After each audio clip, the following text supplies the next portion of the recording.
bought your new home here in the Southwest. Now you need a landscape. You can plan it yourself, but it might be a good idea to hire a landscape designer.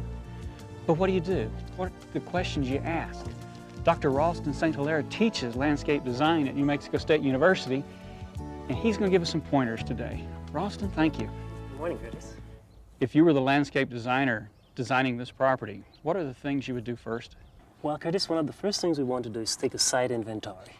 And that means that we look at our site, look out for potential problems and how we can potentially address those. Have you found any problems? Well, I was sketching out a few ideas here, and yes, I can point out a few of those for you. For example, Curtis, right here on this site, we could look at a potential erosion problem, and that's one of the questions and concerns that the designer would possibly have to address.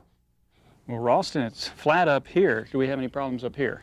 Yes, Curtis, there are potential problems, and one of the problems that we might want to address here would be the issue of privacy, for example. Got a porch right here, right next to the house. That's right next to the house, and that's one of the issues that the landscape designer must address in his design.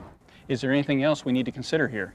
One of the issues or features that we need to take into consideration would be the curve on this outside wall. This curved line dominates the landscape, and therefore the designer must take into account that this is going to be part of his landscape, and therefore he or she has to design for it. It doesn't look like a place for a formal landscape plan. Certainly not, Curtis. Straight lines certainly don't have a place in this design because of these curves. And also we can notice curves in the garageway, the arch, and even on part of the windows. So therefore, an informal design is probably the best way to go. Well, after the site survey, what's next? Curtis, I'll take you to my landscape design lab and show you what happens next. Let's go design. Sure. Do you still design on paper these days? No, Curtis. I actually use the computer. Well, this is a different landscape. What is it showing us? Yeah, this is a typical front yard design that shows some of the principles and elements involved in landscape design. Principles and elements. What does that mean? It's just like baking a cake. The principles would be the recipe, and the elements would be the ingredients that go into making that cake. So what are the principles? Some of the principles involved in landscape design include repetition. For example, notice how this group of plants here, the dwarf broom, is being repeated throughout the landscape. We can also see the same thing happening with the gray creeping germander, which is also repeated throughout the landscape. Yeah, the elements. Yeah. The elements are actually what make up those principles.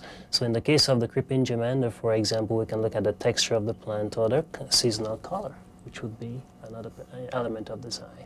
There's color and texture, but are there other elements we should be aware of?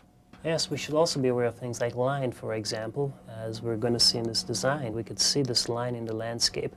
Also, line may be brought about by having plant materials create that line for us, as we can demonstrate in this design. And so when we put these things together, we've made a landscape. Can you show us how the designer addressed the issues in this property? Yes, Curtis.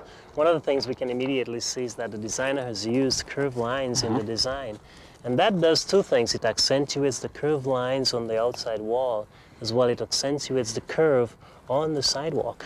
Also notice that the designer has repeated some of the plant materials in the design. For example, those junipers are repeated throughout the landscape, which is a very good idea. Also notice that the designer has repeated some textures in the landscape by the use of those pines. You notice that they're all repeated in the design. And so they've done a lot of good things here. Yes, they have. I see a problem that's real common in landscapes, and they've used an interesting way to solve that problem. Let's go take a look at that. Yeah. Utilities and utility easements often cause landscape problems. It looks like the designer has chosen an interesting way to deal with this problem here. Yes, Curtis. The designer has chosen evergreen plants to screen the utilities from the house. Notice that it also curves around and screens this from the view on the house. But also notice that the easement is kept clear, which is required by law, of course. Yeah, that's an important thing. Yes. Well, Ralston, thank you for sharing your insight into the mind of a designer. Thank you, Curtis.